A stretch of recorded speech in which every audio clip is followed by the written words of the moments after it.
Recording in Sí. progress. Bueno, hoy nos toca hablar de un tema muy importante, así que la verdad que les doy la bienvenida y les agradezco la presencia. Soy Etelvina Soria, soy miembro de CEFEN, soy neonatóloga de Salta. En este caso me toca presentar este Ateneo, este espacio de discusión y aprendizaje que la verdad que en CEFEN, Sociedad Argentina de Pediatría, amamos.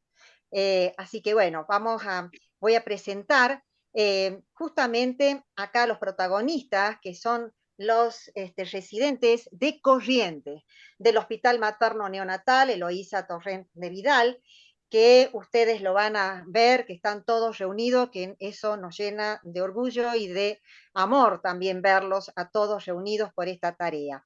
Ellos van a ser los encargados de presentarnos los dos casos de PBO, que en realidad es la patología que queremos charlar con ustedes. Y tenemos un lujo compartir con estas expertas, que realmente es una maravilla para nosotros contar con ellas, porque son personas también muy ocupadas, son personas muy importantes en y esto los va a enriquecer también con el conocimiento y sobre todo con la experiencia que tienen. Así que bueno, voy a presentar a la licenciada Alejandra Florentino, que nos va a acompañar, que es licenciada en Kinesiología y Fisiatría, jefe de servicio de kinesiología del Hospital Profesor Alejandro Posadas, especialista en tratamiento de neurodesarrollo, especialista en cuidados críticos, kinesiofisiátricos, avanzado en movimientos generales de French. Realmente muchas gracias Alejandra por estar, por así favor. que por haber participado de esta actividad, que vuelvo a decir, amamos. Gracias. Bueno, Gracias acá la por doctora invitarme. María Lucrecia Cunio, Libarona, doctor en fisioterapia de Loma Linda, la Universidad de California, presidente del Comité de Ética e Investigación del Hospital Materno Infantil de Ramón Sardá, especialista en tratamiento del neurodesarrollo y nivel avanzado en movimientos generales de French. Realmente es un lujo, yo no voy a detener más, solamente quiero decir de que esta es un tema, en realidad que poco hablamos y que lo ponemos en la mesa para que justamente todos volvamos a refrescarlo, actualizarlo y sobre todo que sea un espacio también para canalizar todas nuestras dudas. Es un espacio de aprendizaje, vamos a aprender todos de esto, sin duda. Así que los invito a que aprovechemos las presentaciones. Vamos a dar paso entonces a la residencia de Corrientes con su presentación de casos. Gracias.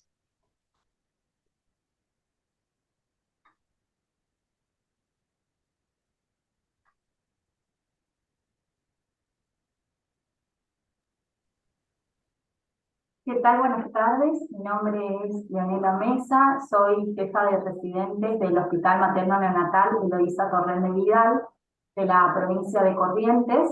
Hoy, junto con mi compañera Antonella Guisaro, que ella es residente de segundo año de neonatología, vamos a presentar dos casos clínicos sobre parálisis braquial obstétrica que se dieron en nuestro hospital.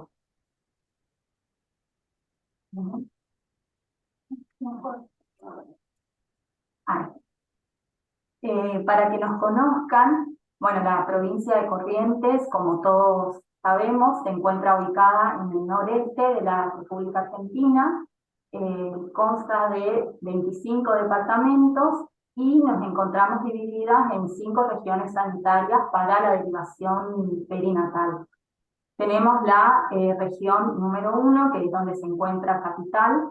Después la región 2, que bueno, estamos señalando con la flechita, región 3, 4 y 5. Nuestro hospital es de complejidad 3B, el único en la capital. Tenemos otra maternidad también que se encuentra en capital, que es la maternidad Ángela Iglesia de Llano, que es de complejidad 3A. La otra maternidad que se encuentra en el interior de la provincia, en la localidad de Boya, que también es complejidad 3A, y el resto de las maternidades son de complejidad 2. Para que nos vayan conociendo, en nuestro hospital, en el año 2022, en el periodo de del 1 de enero del 2022 al 31 de diciembre del 2022, tuvimos un total de 2.177 nacimientos, de los cuales 1.233 fueron por parto vaginal y 905 fueron por cesáreas.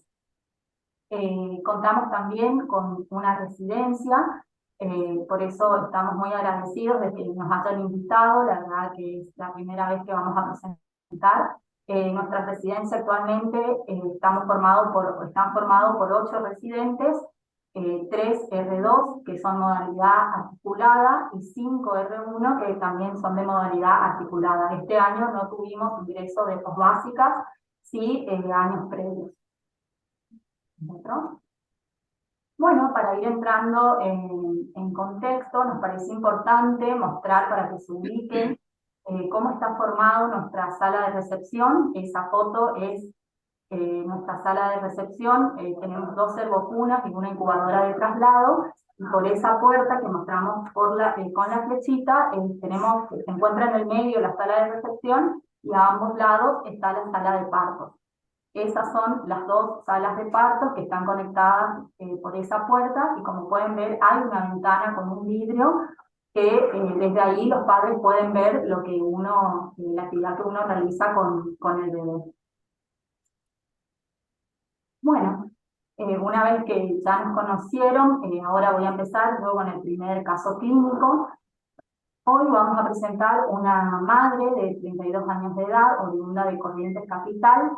Como antecedente tuvo 2 gestas, la mamá, la previa fue una cesárea, la mamá estuvo con una hipertensión gestacional, fue una cesárea de urgencia por una preeclampsia grave, nació un recién nacido prematuro de 31 semanas que estuvo internado en nuestro hospital, que luego se fue de alta. Actualmente estaba cursando un embarazo en donde no tuvo hipertensión arterial, que por edad gestacional, por PUM y también por ecografía del primer trimestre, daba una edad gestacional de 40,2 semanas.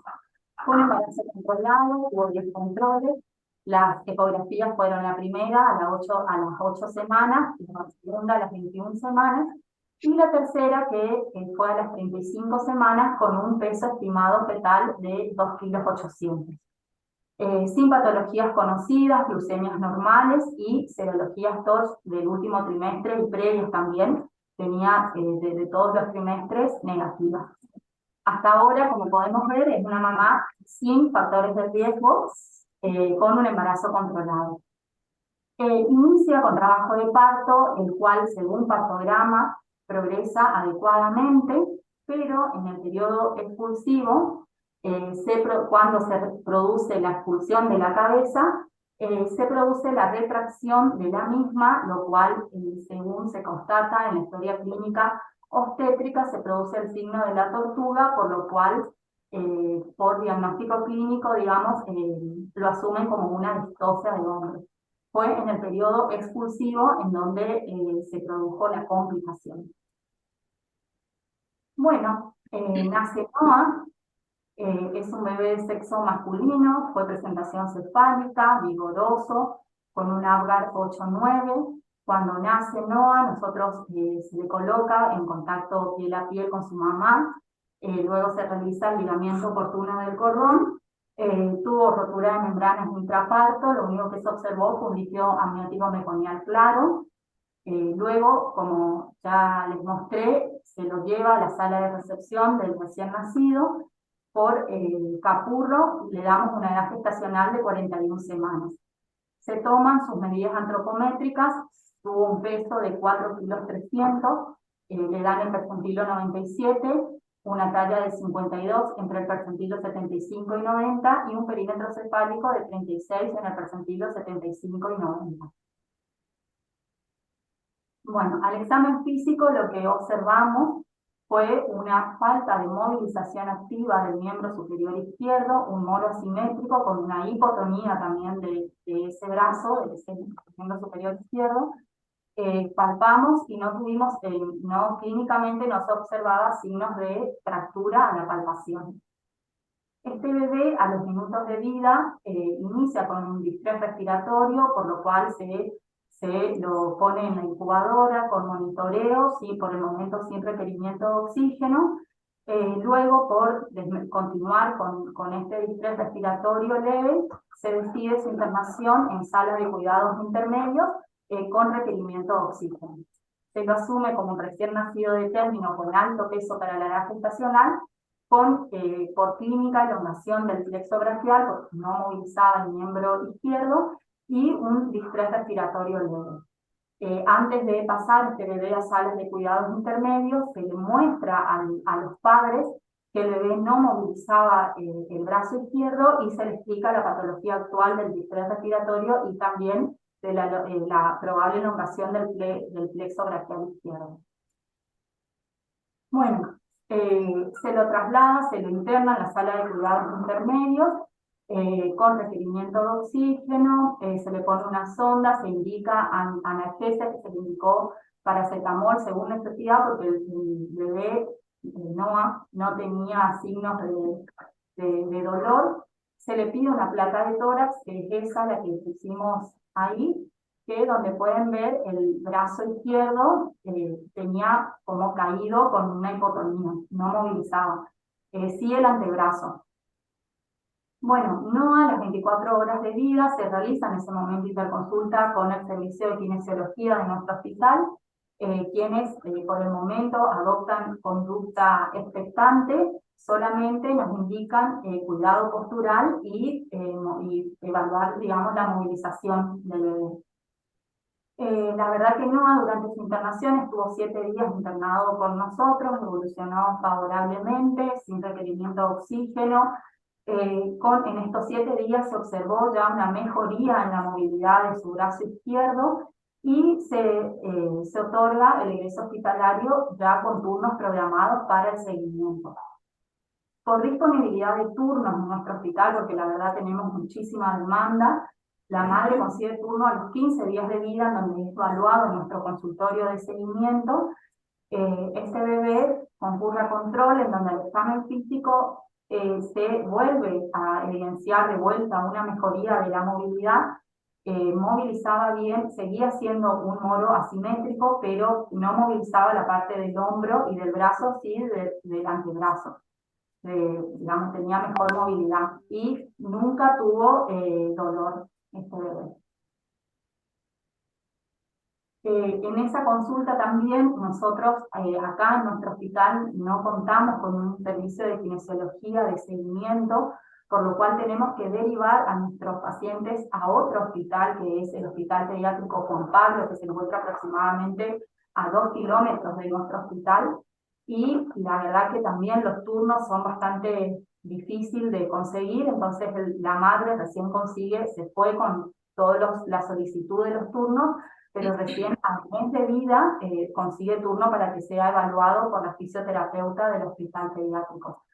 Al mes, cuando fue evaluado Noah, el examen físico, lo que nos cuenta la fisioterapeuta, que es de otra institución, es que observa una inclinación de la cabeza sobre el lado derecho, asumimos que pudo haber sido una complicación de una tortícolis, con movilización de ambos miembros superiores, con leve pronación y flexión de la muñeca del lado izquierdo al realizar los movimientos. El bebé siguió en seguimiento por el fisioterapeuta del Hospital Juan Pablo. Actualmente, hoy Noah tiene 3 meses de vida.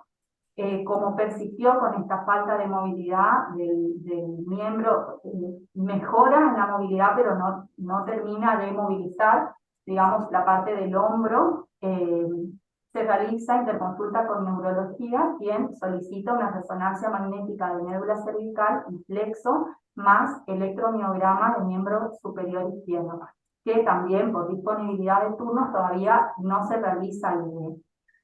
Actualmente Noah está en seguimiento multidisciplinario con la fisioterapeuta del Hospital Juan Pablo, con su pediatra de cabecera y con neurología infantil también del Hospital Juan Pablo.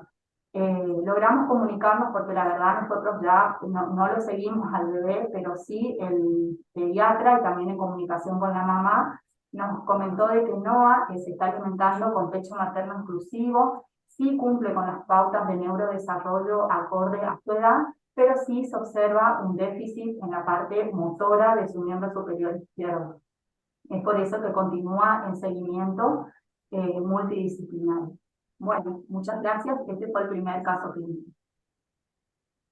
Bien, buenas tardes. Vamos a pasar al caso clínico número 2, donde vamos a tener una paciente de 28 años de edad, oriunda de Corrientes Capital, que cursa gestación de 39,6 semanas por FUM y, como dato de interés, una RPM de 7 horas de evolución.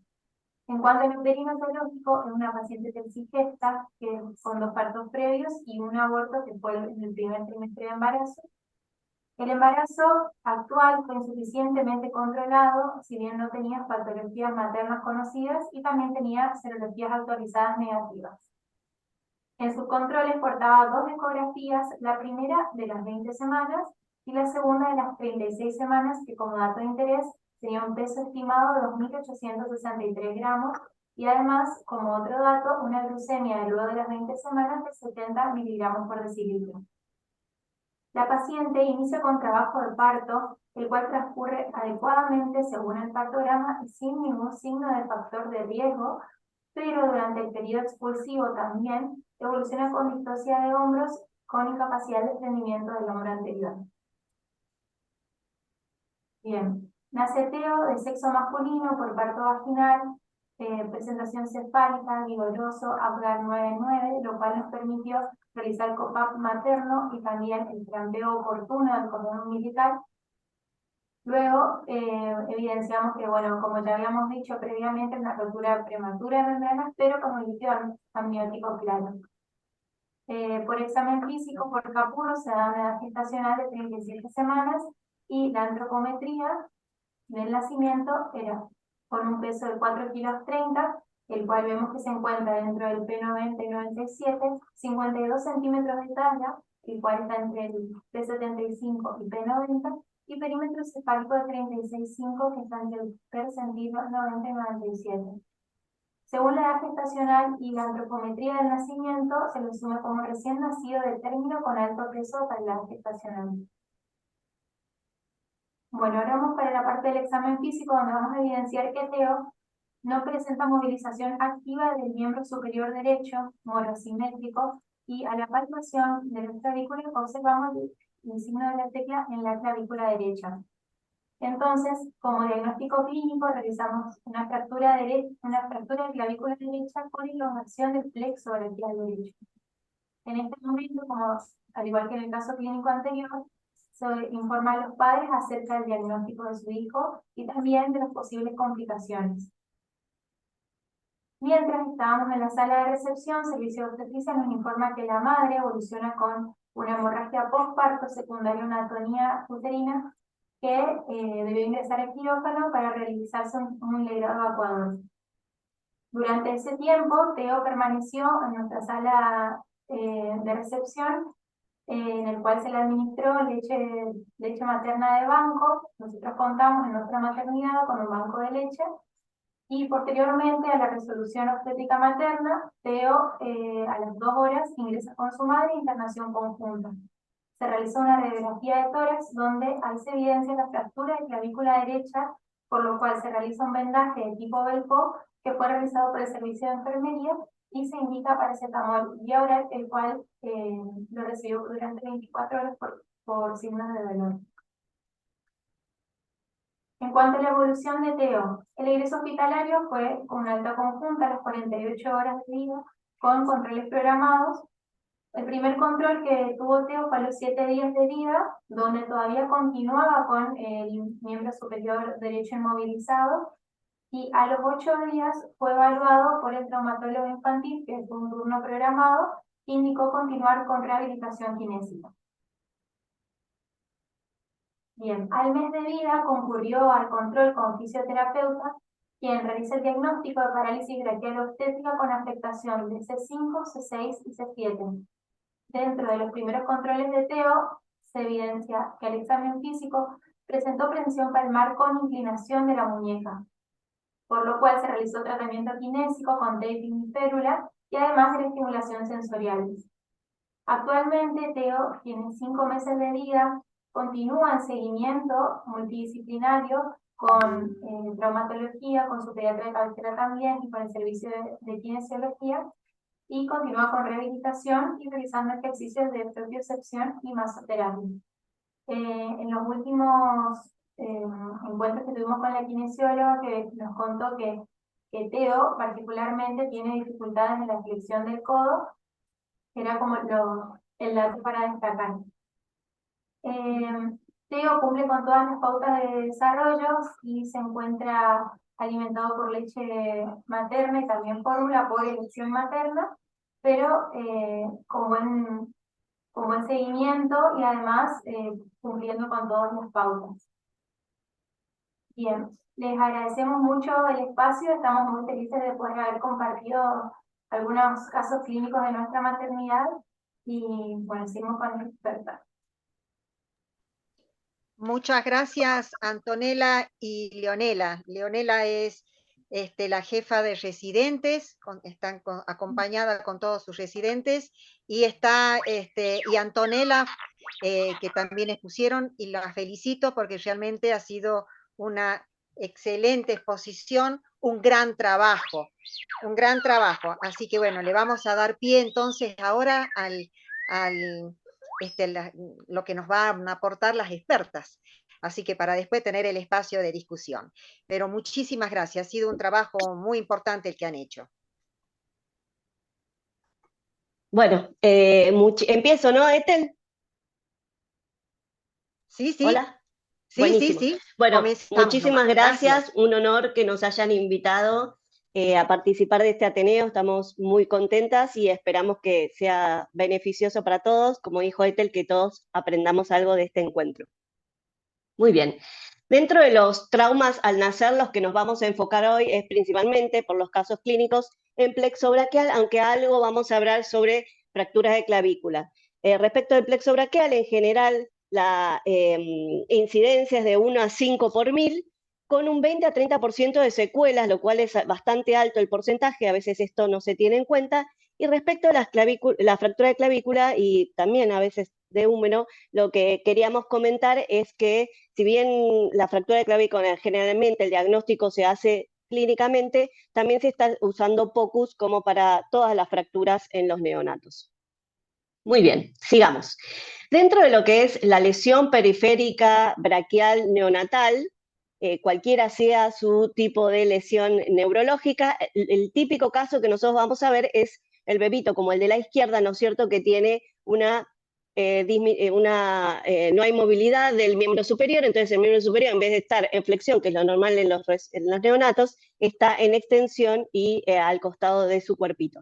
Después, más adelante, vamos a ver la foto de la derecha, que tiene esta actitud como de flexión, de flexión palmar y de pronación del bracito.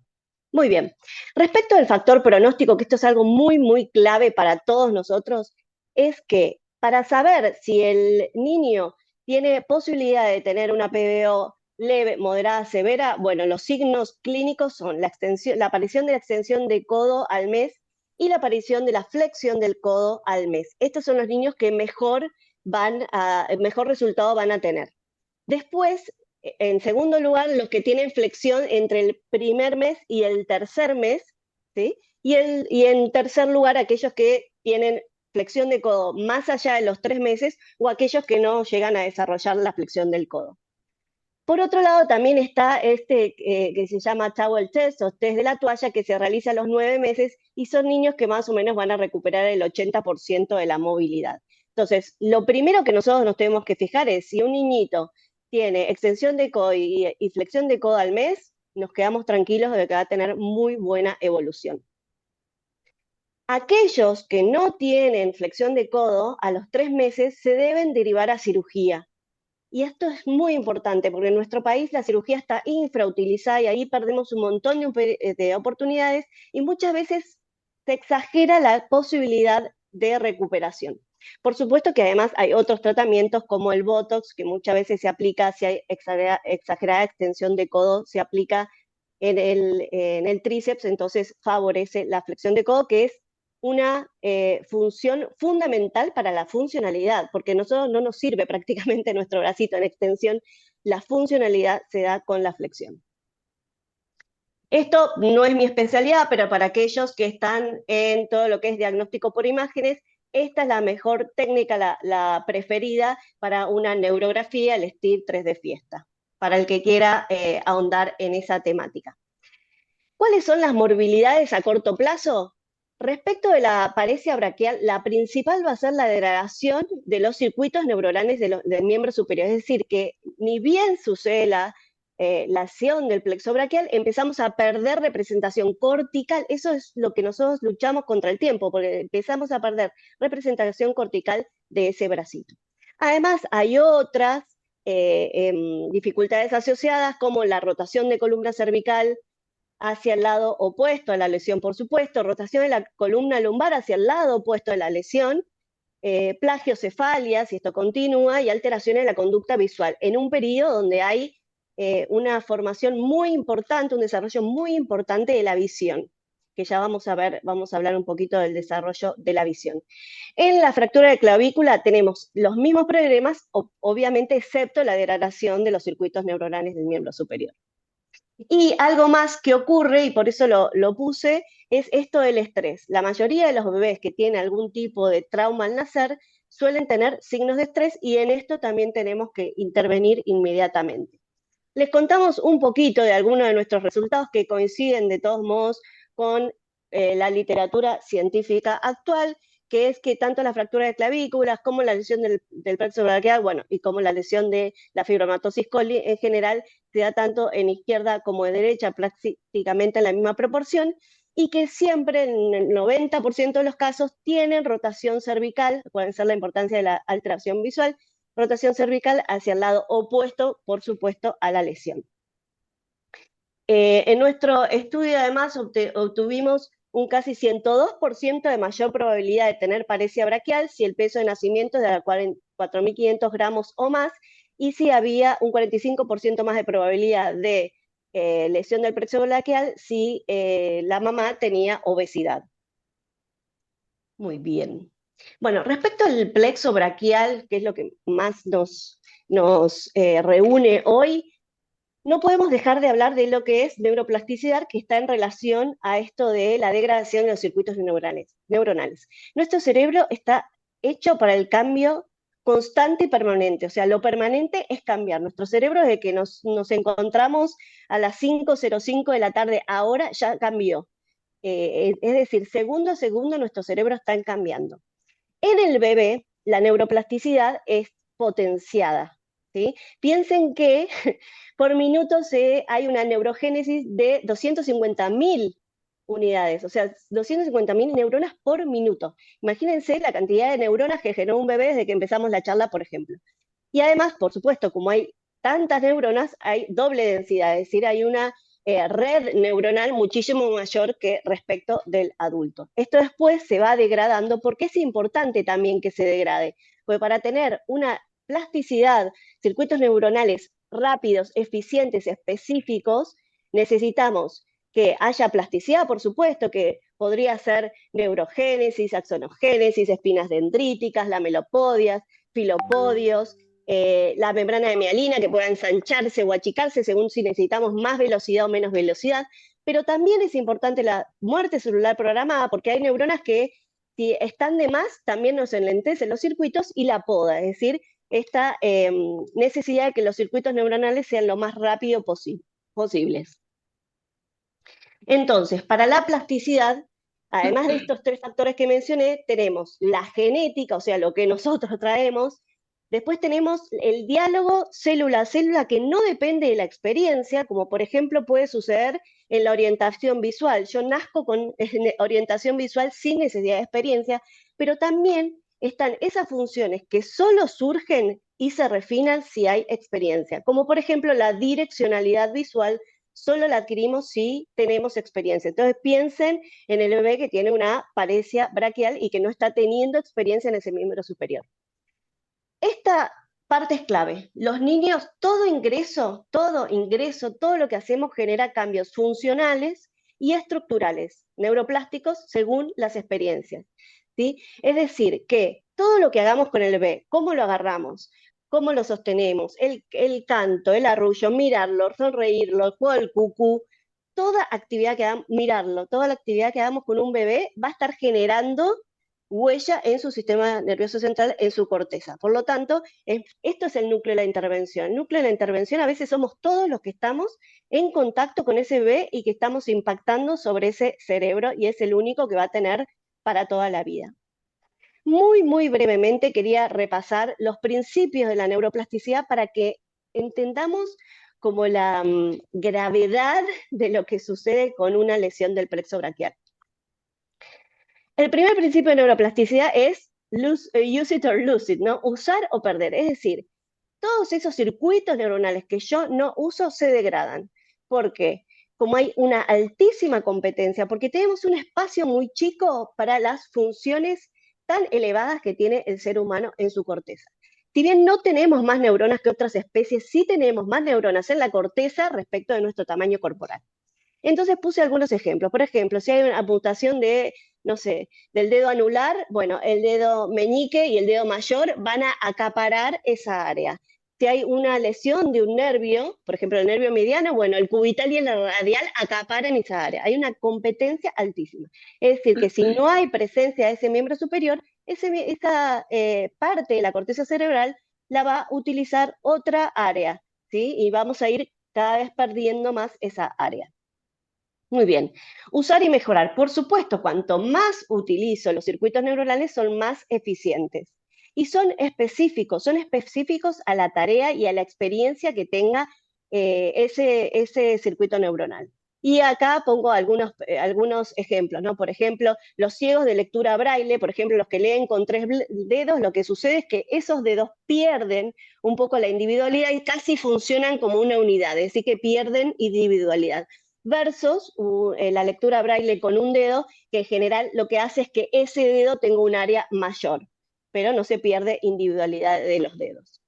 Repetición, esto es como los ejercicios, ¿no? Repetición, intensidad y tiempo, los circuitos que sean más significativos, que sean simultáneos, que sean secuenciales, más permanentes, son los que van a predominar y los otros se van a ir degradando.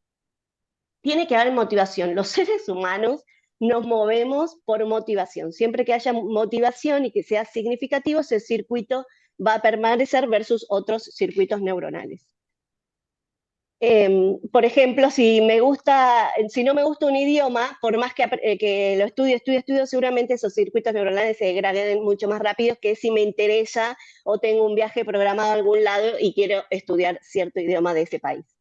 Otro factor muy súper archi importante es la edad. Sabemos que hay periodos más neuroplásticos según las funciones de nuestro cerebro. En principio, fíjense esta figura, lo dice todo. La mayor neuroplasticidad es sensorio-motora, justo lo que nosotros necesitamos en este periodo, ¿sí? Es decir, que todo lo aprendemos a través y por el cuerpo. Lo cognitivo, lenguaje, motor, todo se aprende por y a través de ese cuerpito. Después vendrán otras funciones y otra neuroplasticidad más orientada hacia el desarrollo del equilibrio, ¿no? Estos niños que empiezan a andar en monopatín y en la bici, y el lenguaje, que hablan un montón, que hacen preguntas, y después en la adolescencia, ¿no? Todas las funciones ejecutivas, funciones superiores. Otro principio de la neuroplasticidad que es fundamental para todos los que estamos en intervención es el principio de transferencia, es decir, un circuito neuronal que ayuda a la asociación de otro circuito neuronal y ayuda al aprendizaje de otras habilidades. Por ejemplo, si yo, esto es muy kine, pero se los digo, si yo extiendo el pulgar, me favorece la extensión de los dedos, me favorece la supinación, la rotación externa, por ejemplo, ¿sí? Pero también en otras habilidades, esto lo cuento porque estamos hablando sobre la lesión del plexo braquial, pero en realidad en todas las habilidades hay habilidades asociadas. Como por ejemplo este programa de computadora que está muy bueno, que es Fast Forward, que con actividades más específicamente para el lenguaje, incluso se consiguió que en autistas mejore la conexión social, ¿sí? Es decir, un circuito que me ayuda, me favorece en sinergia con otro circuito. Pero tenemos también lo opuesto, es decir, la interferencia, es decir, un circuito neuronal que me impida la aparición de otro circuito neuronal. Y esto es muy típico de la PBO, es muy típico de la hemiplegia, por ejemplo, que tiene algunas similitudes, ¿sí? Que es esto de aprender a no usar o aprender a usar mal. Es decir, obviamente, si tengo una lesión del plexo braquial en miembro superior derecho y todo el tiempo estoy usando el miembro superior izquierdo, por el sobreuso cada vez se degrada más la posibilidad de aparición del miembro superior derecho. Eso se considera interferencia y en la intervención tenemos que trabajar un montón contra esto. Entonces, ¿qué es la intervención temprana? Bueno, básicamente va a ser aprovechar al máximo la plasticidad neuronal todo el tiempo, teniendo en cuenta esto de que el cerebro de los niños está constante, ¿no? Y que la neuroplasticidad en esta edad es potenciada. Hay, por supuesto, un montón de estrategias que nosotros utilizamos de tratamiento directo, como el tapping, el taping, la terapia de restricción del movimiento, la terapia de imitación del movimiento, todos los posicionamientos que favorecen la simetría, porque lo que más queremos es la simetría y la representación de ese miembro superior en el esquema corporal, actividades típicas del desarrollo típico, todo lo del desarrollo típico lo vamos a ir favoreciendo, según la edad, por supuesto, del bebé, para favorecer el desarrollo del bebé y además la representación de ese bracito. Pero sabemos que la intervención más efectiva es aquella que incluye a los papás, porque lo más importante es la transferencia de la intervención a la vida diaria, pero no como un ejercicio, sino como una forma de estar con tu bebé, de cómo, por eso lo importante es la educación en todas las actividades diarias, sino como algo extra, sino que cómo sostengo al bebé de una manera, cómo lo visto, cómo lo desvisto, cómo le cambio el pañal, cómo juego con mi bebé, en todas las actividades cotidianas que sean de una forma que favorezca el mejor desarrollo de este bebé y la mejor representación del miembro superior de este bebé. Entonces, hablamos mucho sobre la degradación de los circuitos neuronales. También tenemos que hablar sobre lo que yo les mencioné de los signos de estrés, que se va a relacionar también, nos va a ayudar además a favorecer la simetría. Bueno, esta genia, Heidelis-Als, nos dejó una teoría muy importante que es la teoría asignativa del desarrollo infantil. Y ella nos enseñó lo que es la capacidad de regulación del bebé. Que se quiere es la capacidad de adaptarse y de saber estar en cada situación el bebé y de poder adaptarse. Ella lo divide en estos en realidad 5 subsistemas, el autonómico, es decir, la capacidad de regular su frecuencia respiratoria, cardíaca, el color de la piel, etcétera, según las necesidades a cada momento. Respecto de lo motor, el tono o la postura, respecto del estado, esta capacidad de estar dormido o en vigilia si es necesario, la capacidad de interactuar con otras personas, tener disposición y poder sostener la interacción con otra persona, y un poco el equilibrio de todos estos 4 sistemas es lo que nosotros denominamos y utilizamos muchísimo en neonatología, que es la capacidad de autorregulación. Y algunos signos que vamos a ver de desregulación y que son signos de estrés y que nosotros lo vemos mucho en trauma al nacer, además de en otras circunstancias como la prematuridad, que es por ejemplo, esta forma de los deditos muy en abducción, o la hiperextensión de todo el cuerpo, o como la fotito de acá, no sé si ven el cursor, que tiene los miembros inferiores, en extensión rígida, casi como levitando, o estar hiperalerta, como la fotito de abajo a la izquierda, o el signo que se llama el saludo, que son los miembros superiores hacia adelante, como diciendo, basta, no puedo interactuar más, o caras como de enojo, o bien hipoexcesivo, o tos excesiva, estornudos, todos son signos de estrés y de alerta y que nosotros tenemos que actuar. Generalmente en trauma al nacer lo que más vemos es la hiperextensión. Bien, algunas estrategias que podemos usar desde el minuto 0,5 es el uso del nido, que ya sabemos que el nido favorece la regulación, favorece la variabilidad de los movimientos y la calidad de los movimientos, y además si lo podemos utilizar como estrategia favorecedora, por supuesto, de la simetría, que es lo que queremos, y además como puse acá, vieron que está más cortito de un hombre, más largo del otro lado, abarcando la cabecita, para cuando hay preferencia de rotación hacia el lado opuesto a la lesión. Entonces, esta parte más alta que abarca la cabecita nos ayuda a favorecer la simetría. Después, la forma como uno lo sostiene a UPA, la cabeza alineada con el cuerpito, los dos miembros superiores hacia adelante, los miembros inferiores en flexión. Esto favorece la simetría. Otra estrategia, por ejemplo, es la hamaca paraguaya, que también favorece la simetría y eso va a ayudar además a la representación del miembro superior. Perdón, voy para atrás un segundo, porque para nosotros usar nuestra mano, primero tenemos que verla espontáneamente, verla, después generalmente el bebé se la chupa, después el bebé se la reconoce, se mira la mano, se la estudia, y después la empieza a usar, y después la usa con un intermediario. ¿Sí? Entonces empieza espontáneamente, de repente, viendo su mano, porque está en presencia de su campo visual, que en el ser humano está hacia adelante, y empezamos por ahí, después podemos terminar siendo un neurocirujano, ¿no es cierto? Todo empezó porque espontáneamente mi mano apareció en mi campo visual.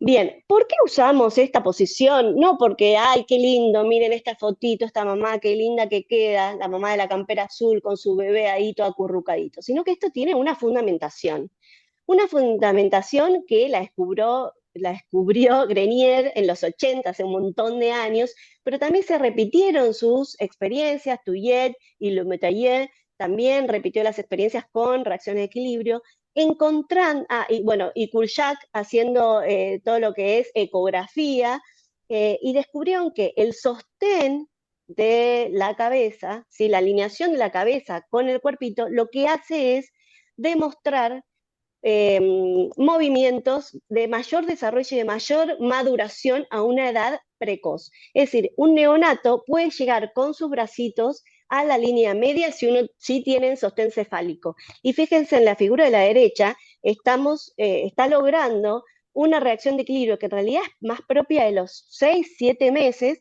y sin embargo la está haciendo un neonato gracias al sostén cefálico. La alineación de la cabeza con el cuerpito favorece movimientos mucho más maduros. Y Kurczak, que hizo los estudios intraútero, que descubrió es que ¿quién da el sostén cefálico? La pared uterina. ¿Sí? Entonces, ¿por qué los ponemos en esta posición con estos tres factores? Cabeza alineada con el cuerpo, miembros superiores hacia adelante y miembros inferiores en flexión, es por esto, porque vamos a tener movimientos mucho más maduros y desarrollados. Piensen que el bebé intraútero llega con su mano a la boca y extraútero no puede llegar con su mano a la boca como hasta los 3 meses por efecto de que no hay sostén cefálico, efecto de la gravedad que impacta sobre el cuerpito. Muy bien. Otra cosa súper importante de sostener a UPA a un bebé es todo el tema de 3 neurohormonas geniales que podemos activarlas con el sostén a UPA. Una es la súper conocida, oxitocina, que generalmente uno la relaciona con el apego, con la lactancia, y muchas veces uno se olvida que también tiene una función súper importante, la propiocepción. Es decir, la representación de mi cuerpo con las partes del cuerpo entre sí, la representación de mi cuerpo en el espacio. Y solo con el sostén a UPA yo voy a favorecer, sostén a UPA prolongado, no un segundo, por supuesto, voy a favorecer la oxitocina. Y la oxitocina está relacionada con la melatonina y el cortisol también está relacionado con la melatonina. El cortisol, como regulador del estrés, todos lo conocemos, pero a veces nos olvidamos que tiene una relación inversa con la melatonina. Es decir, que si yo tengo oxitocina, voy a tener más melatonina, y si tengo más melatonina, voy a tener menos cortisol. Y todo esto favorece a la regulación del bebé y también para nuestro PBO, y también igual para los prematuros nos favorece a todo lo que es la propiocepción, la oxitocina, ¿sí? Además, sabemos que la melatonina es súper importante, obvio, para la conciliación del sueño, entre otras funciones, pero esta es la fundamental, y sabemos que el sueño es donde nosotros hacemos recuerdo y memoria de los circuitos neuronales que activamos durante el día. ¿Sí? Por eso nuestros viejos nos decían, dormí ante el examen. Bueno, tenían cierta razón, porque uno como que repasa los mismos circuitos neuronales que activó durante el día, los memoriza, digamos, o los repite durante el sueño. Así que esto es muy importante si nosotros en la PBO queremos activar circuitos neuronales. Muy bien. Quiero decir algo un poco breve sobre desarrollo en general. Y esto es importante, porque el niño no es solamente su biología. El desarrollo es adaptación segundo a segundo, minuto a minuto. Es adaptación porque hay un cuerpo que está en crecimiento, que va cambiando de tamaño muy, muy rápido al principio, ¿no es cierto? Que es la figurita de la izquierda, ¿sí? Una biología, vamos a decir, que tenemos los ojos adelante, no lo tenemos atrás, que tenemos manos que vienen hacia adelante, eso es física desde la propiedad de los elementos, nuestras manos vienen hacia adelante, no como las tortuguitas de agua que tienen aletas para ir para atrás. Nuestras manos tienen que venir adelante, nuestros dedos tienen la yema fricción, no es lo mismo que nosotros tomemos, por ejemplo, un arándano con nuestros dedos, a que lo tomemos con una pinza de plata, porque tenemos cierta fricción y además, lo que es maravilloso, nuestro cuerpo que se amolda, ¿no es cierto? Es moldeable nuestra yema, bueno, todo esto es biología, ¿sí? Desarrollo es biología, pero desarrollo también es ambiente. ¿Sí? Por ejemplo, un niñito, para decirlo fácil, un niñito que empieza a caminar, no es lo mismo que empieza a caminar con pañal que sin pañal, no es lo mismo que empieza a caminar en una superficie inclinada, poco inclinada o muy inclinada, o en pasto o en arena, o con agua, ¿sí? Si lo vemos caminar un niño que ya camina, si tiene el suelo mojado, seguramente tiene una marcha mucho más precaria o inmadura, pero en realidad es porque el ambiente le está modificando su propia posibilidad. En el bebé recién nacido, y esto va a hacer mucho a la lesión del plexo braquial, el ambiente son los papás, va a ser todas las actividades diarias del bebé van a ser el ambiente de su desarrollo. Y después, además de la biología, además del ambiente, tenemos la parte social, ¿sí? Es decir, que no podemos dejar de utilizar esta parte en la intervención. Es muy importante que la intervención, para que la intervención sea exitosa, que haya vínculo, haya apego, como el niñito de ahí de la figura. Es una mamá que lo sostiene hasta que lo suelta y hay otra persona que lo está llamando por su nombre, le estira los brazos y lo espera, ¿sí? Entonces, el desarrollo es biología, el desarrollo es ambiente y el desarrollo es social. Adaptación a cada momento. Nosotros tenemos que hacer un seguimiento de nuestra intervención para ver cómo está evolucionando el bebé y poder ir prediciendo cómo va a seguir su progreso. Para la evaluación del desarrollo, nosotros podemos utilizar un montón de herramientas, hay millones de herramientas, ¿no es cierto?, de evaluación del desarrollo, como Bailey, el EDP, no sé, bueno, ahora se me fue, pero el ASQ, bueno, según si son de screening, de diagnóstico, no me voy a poner a hablar, pero hay diferencias. También, por supuesto, que podemos ver la evolución del niño con un electromiograma, con una resonancia, un ATAC, etcétera, pero también tenemos, para la paresia braquial, tenemos herramientas específicas, como por ejemplo, les menciono estos dos, MALET y la escala de movimiento activo. Nosotros, la que nos es más útil, porque vemos bebés muy, muy pequeños, es la escala de movimiento activo, en la cual evaluamos el porcentaje de movimiento, si hay contracción, si hay movimiento con gravedad indiferente o eliminada, no se puede eliminar la gravedad acá, pero indiferente o contragravedad, y el porcentaje de movimiento en cada articulación, en el hombro, en el codo, en el antebrazo, en la muñeca, en los dedos, en el pulgar.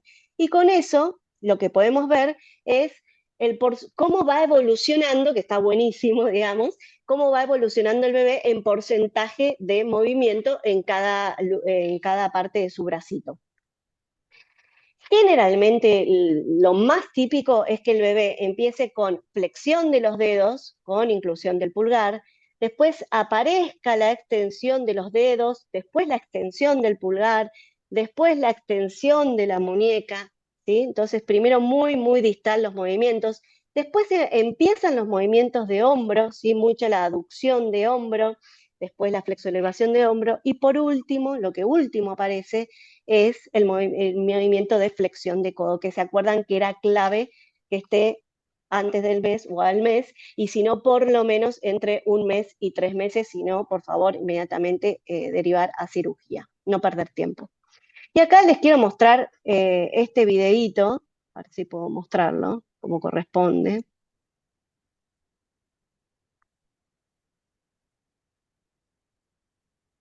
Simplemente para que nosotros nos imaginémonos un brazo quieto que no está siendo representado en la corteza, ¿sí? Que no se roza con nada, que no hay flexoelevación, que no hay flexión, que no hay rotaciones, que no se roza contra la ropita ni contra la superficie de apoyo, que no llega al principio espontáneamente a estar dentro del campo visual del bebé porque está estiradito abajo contra el cuerpo, ¿sí? Y en realidad lo normal es que el bebé está prácticamente en constante movimiento y al principio hasta dormido se mueven los bebés. Por supuesto no en el sueño más profundo, pero si no, en los primeros estadios del sueño, el bebé continúa moviendo su cuerpo y con ese movimiento va generando representación en la corteza. Muy bien. Y acá les muestro este videíto súper casero y de casualidad, que mi cuñada me lo mandó de mi sobrina, pero fíjense cómo está con mucho sueño, pero está fascinada con su mano, su mano que está siendo muy representada dígito con dígito en su corteza. Esa mano que después va a tener mucha habilidad y piensen que acá empieza, siempre Christa Einspieler nos dice, ¿no? Cuando hay reconocimiento de la mano, empieza la coordinación visomanual, empieza la posibilidad de coordinación visomanual que después va a ser esencial para todo lo que hagamos, porque acá todos estamos, como dice ella, marcando con el mouse cosas y es gracias a nuestro reconocimiento manual de la manito ahí cuando éramos muy, muy pequeñitos.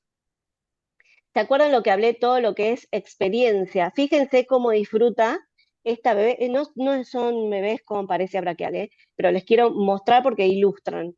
Esta bebé cómo está disfrutando del roce de esa frazadita, que eran las típicas de ahora, que son súper suaves, gorditas, y está disfrutando y nada, lo único que hace es registrar un montón de información además placentera y que la motiva a seguir haciéndolo porque le da placer y está recibiendo un montón de experiencia esa manito que roza contra la superficie. Muy bien. Algunas conclusiones, después si quieren y tenemos tiempo, ¿cómo vamos? ¿Vamos bien? Podemos ver algunos videitos de casos. Algunas conclusiones. Primero, el tema de la flexión de codo, la importancia de la aparición de flexión de codo al mes, y si no, aunque sea entre el mes y los 3 meses. La importancia de derivación a traumatología, porque infrautilizamos la cirugía y el Botox. Siempre recordar que el cerebro está en constante on, así que todo lo que hagamos con ese bebé, desde el neonatólogo que está en la sala de partos y está en presencia de una parálisis braquial, ya está haciendo intervención sobre ese cerebrito. La importancia de la neuroplasticidad, que es constante en los niños, y que la intervención temprana tiene que ser fundamentalmente en lo cotidiano. Por supuesto, como dije, hay tratamientos directos muy importantes, pero también tiene que ser transferido todo a la vida cotidiana, a las actividades de la vida diaria. Porque si no, como decimos nosotros, es como hacer dieta los lunes de 8 a 9. Bueno, no. Si haces dieta de los lunes de 8 a 9, no vas a llegar al peso que te recomiendan los profesionales, ¿sí? Sino que esto es lo mismo, no se puede hacer tratamiento los lunes de 8 a 9, el tratamiento tiene que ser constante las 24 horas del día en todas las cosas que hagamos.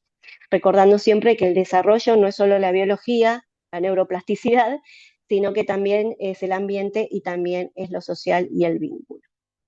Bueno, ¿estamos bien de hora? Deberíamos dejarla ahora Alejandra. Dale. Alejandra. No, pero y después, si te parece. La presentación es esta, después vamos a intervenir las dos, pero la presentación es nuestra, pero la hace Lucre. Vamos a intervenir las dos. Perfecto. Perfecto. Si querés terminar, Lucrecia, si vos le das el paso después para la discusión entre ambas.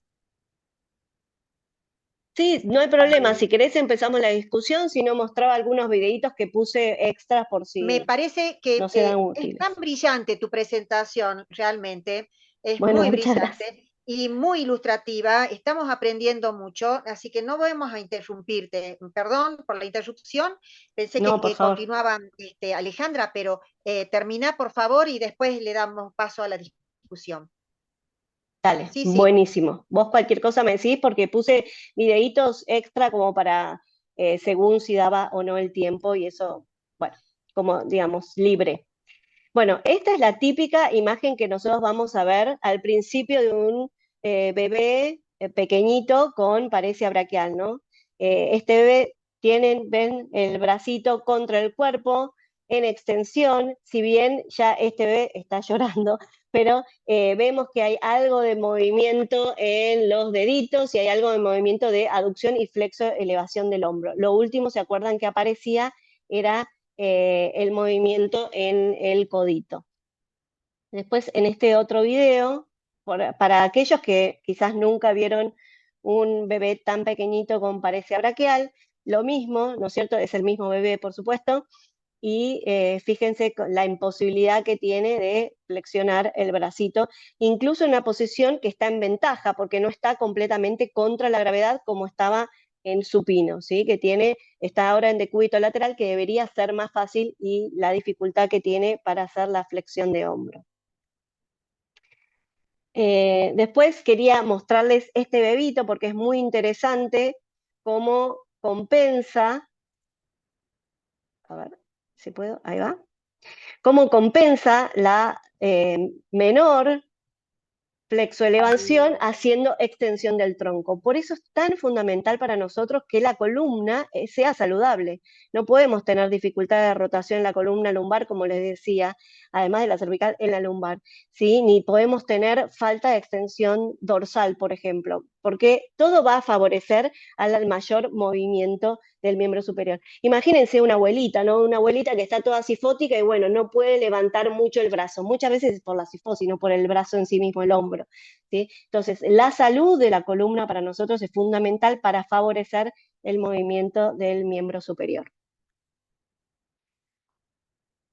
Creo que tengo otro videito por aquí.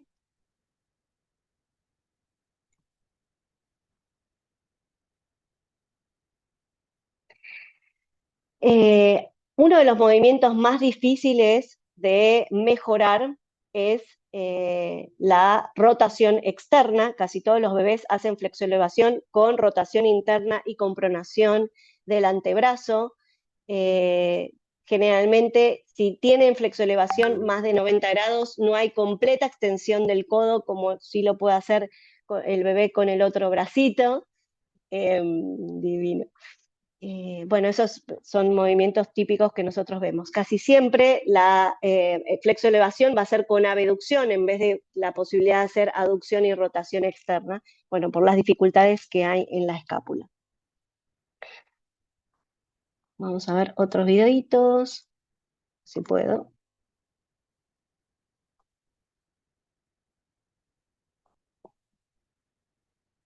Y otra vez, ustedes imagínense nada, circuito cero, poquito circuito. ¿Se entiende? Ustedes tradúzcanlo en circuitos neuronales. En la medida que hay más movimiento y más variable el movimiento, porque no solamente es el movimiento, sino la variabilidad del movimiento, hay más representación de los circuitos neuronales. Ahí vemos otro bebito con paresia braquial derecha, ¿no es cierto? Que ahí vimos cómo no podía sostener el bracito. Y la dificultad que tiene, otra vez, en decúbito lateral para hacer algún tipo de flexión. Ahí vemos el mismo bebito a los 5 meses.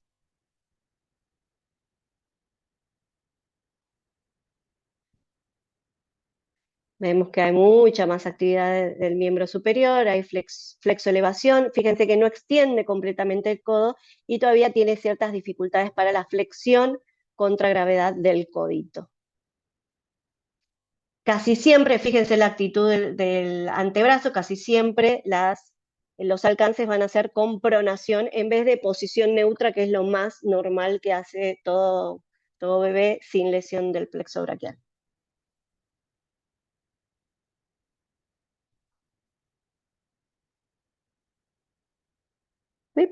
acá los 7 meses. La motivación de Ale, ¿vieron? El chupete, es muy importante la motivación en la intervención y en las actividades diarias, obvio, para favorecer el movimiento y la conexión de nuestro cerebro con nuestro bracito. Fíjense, ¿no? Siempre con pronación, ¿no? No con posición neutra o supinación los alcances.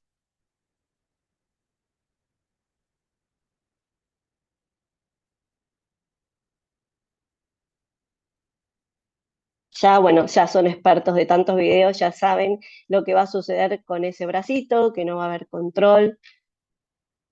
Y fíjense cómo un bracito está en flexión y el otro totalmente en extensión, ¿no? Esa es la actitud típica del bebé. Este es el mismo bebé meses después. Acá tenía, calculo por la actividad que está teniendo, 4 o 5 meses de haber tenido. ¿Sí? Ya llega a la línea media. Y fíjense la diferencia de prensión, una manito en supinación neutra, la otra más en pronación. Y acá, bueno, en prono, que también por supuesto que es otra posición que utilizamos muchísimo, el prono tiene un montón de beneficios. El supino se agota a los 6 meses, el prono no se agota hasta los 12 meses, porque el bebé de acá aprende el 4 patas, aprende a pararse, a gatear, si es que gatea, no todos gatean, pero a gatear, pararse y caminar, así que la evolución del panza abajo acompaña muchísimo más el desarrollo que el panza arriba, que se agota a los 6 meses con los bebés que llegan con su pie a la boca. Y utilizamos, obviamente, esta posición en la intervención. Además necesitamos mucho escápula, ¿no? Porque la escápula es el 30% del movimiento de ese miembro superior. Y una de las secuelas, ¿no es cierto?, que es la escápula alata.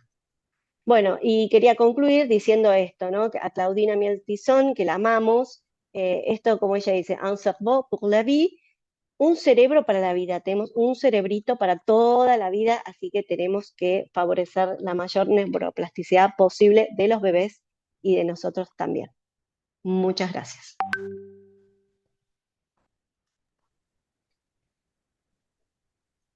Lucrecia, si vieras a los que están participando, lo estarías viendo de pie aplaudiendo. Ay, porque realmente pero tenemos muchas un gracias, chat qué honor. que explota de felicitaciones y los neonatólogos absolutamente agradecidos porque voy a robar una frase de uno de los miembros de CEFEN que dice, ¿cómo aprendí hoy? Realmente, Qué alegría. porque, bueno, esto es muy importante el enfoque que le diste en forma integral, así que, bueno, creo que en este momento, en honor al tiempo, no quisimos interrumpirte, obviamente que tenemos los tiempos un poquito estirados, así que me gustaría que iniciemos la discusión en relación, por supuesto, a los casos clínicos que presentaron.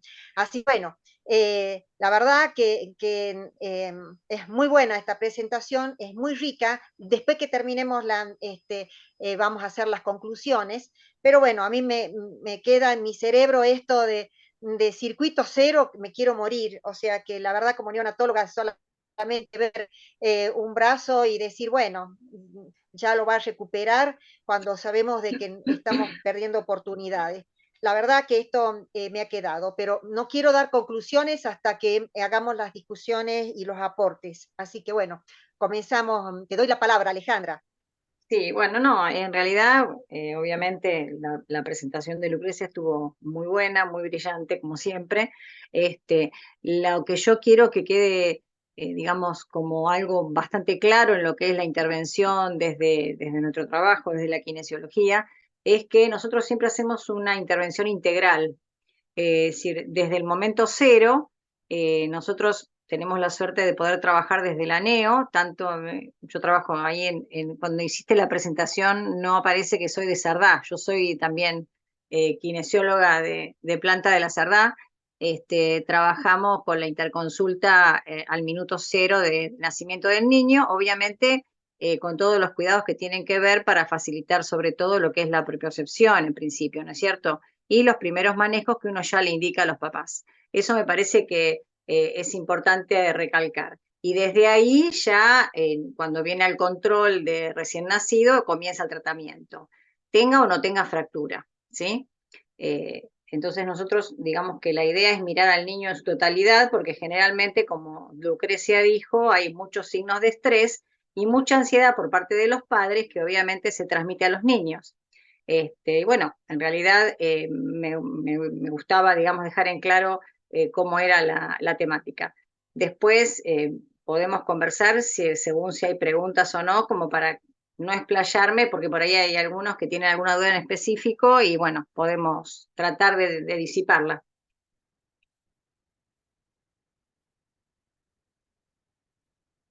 No te escucho, no se escucha. Estás Sí, muteada. perdón, estaba muteada. Ajá, Sí sí. están en realidad muchas preguntas, así que bueno, son muchas las felicitaciones. Hay una pregunta que ustedes me disculpan un ratito, pero bueno, Majo Fatore, que también felicita, por supuesto, las exposiciones tan claras también, pero bueno, dice, ¿en función de qué parámetros clínicos se indicaría aplicar Botox o cirugía? Bueno, Bien. esa pregunta no te la puedo responder porque no es mi área de especialidad. Lo que sí te puedo decir es que mundialmente lo que se hace es entre el tercer mes y el sexto mes, se deriva, perdón, por supuesto que ni bien llega el bebé, nosotros lo conectamos con traumatología, o sea, ni bien viene el paciente a través del pediatra, por supuesto, derivamos a traumatología para que le haga seguimiento a traumatología y tenga la oportunidad de tener una cirugía a tiempo. Hay un montón de variaciones de cirugías. Yo la verdad que no es mi área de expertise, pero sé que hay muchas técnicas, no te las podría decir.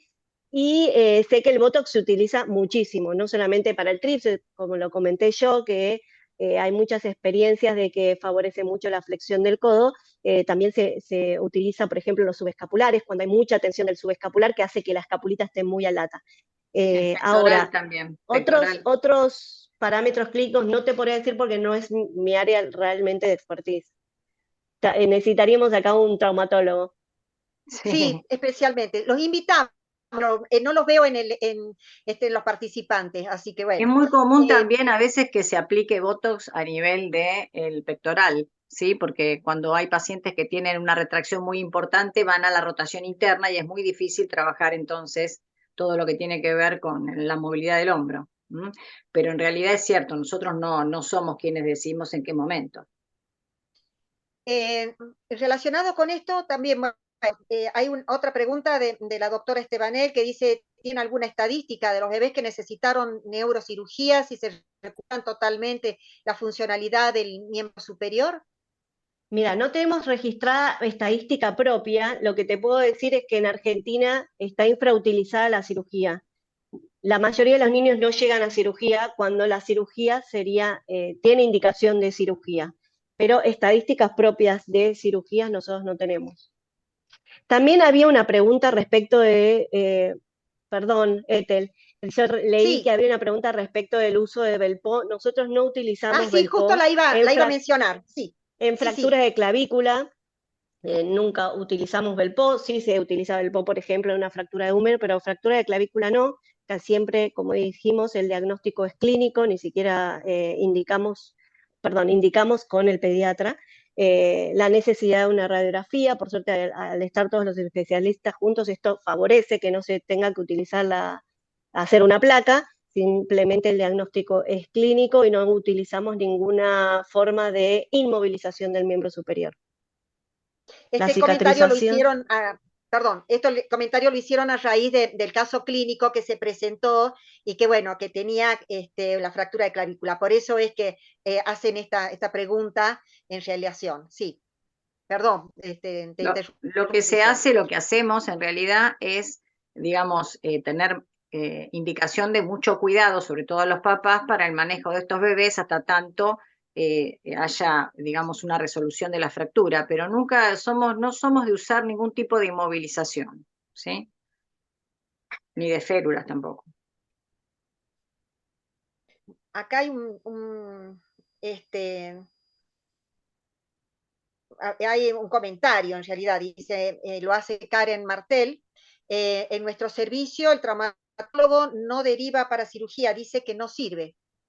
Bueno, creo que estos espacios justamente para la actualización y para el conocimiento y también la experiencia, me parece que son buenos, ¿no? Como para que tomemos conductas acertadas.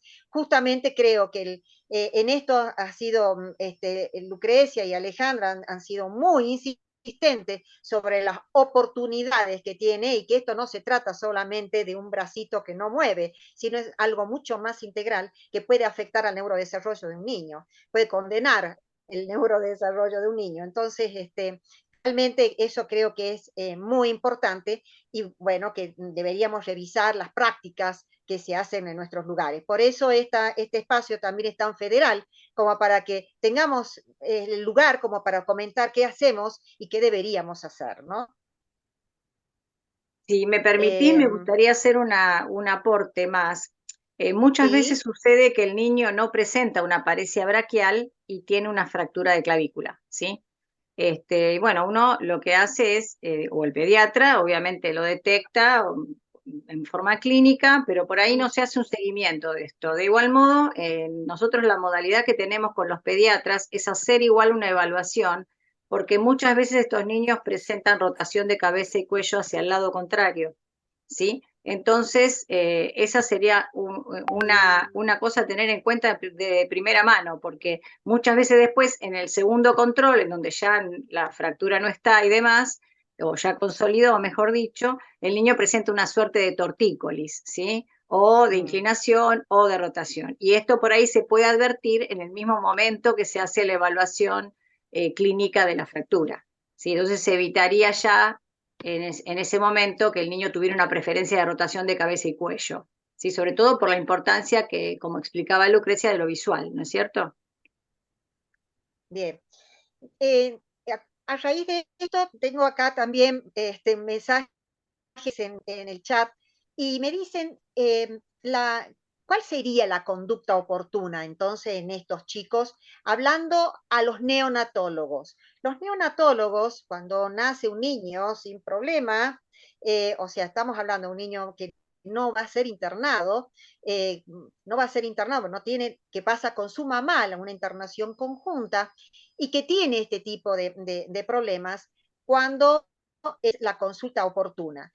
Entonces, ustedes claramente lo han mostrado también en el caso clínico, que antes del alta de ese niño o durante el alta, aún no tiene fractura de clavícula, pero se le hace los estudios complementarios.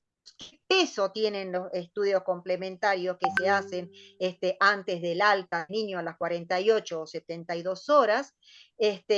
Y cuáles serían las consultas oportunas que debemos hacer, con quién y cómo. Bien. Bueno, siempre que uno cuente con los especialistas, tiene que aprovecharlos. Tiene que hacer, si uno ya diagnosticó que hay una paresia braquial, tiene que hacer la interconsulta, bueno, por supuesto, con kinesiología y la interconsulta con traumatología. Ya la conexión con traumatología es importante desde el momento cero, aunque en realidad en ese momento el traumatólogo no va a hacer ninguna indicación muy especial más que haga kinesiología, por ejemplo, ¿no?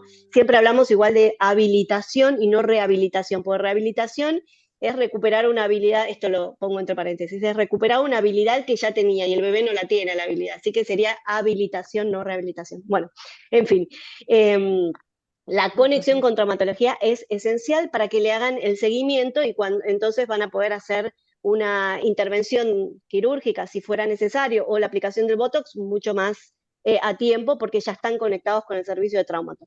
Así que creo que lo principal sería, es obvio, neurología, si tenés neurólogo también, genial, ¿no? Neurología, traumato, kine, sería como lo principal, si es posible, lo más precoz que se pueda. Bien. Cuando la clínica lo permita, lo más Obvio. precoz que se pueda.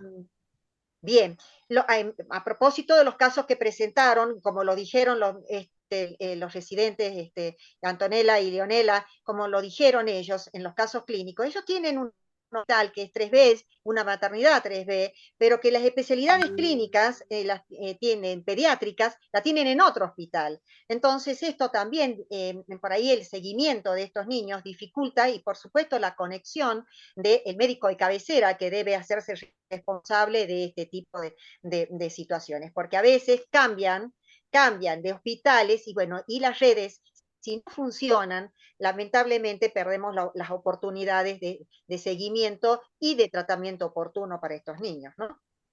Sí, de todos Esperemos esa modos, relación en lo que presentaron. perdón, Ale. No, habla y después digo yo.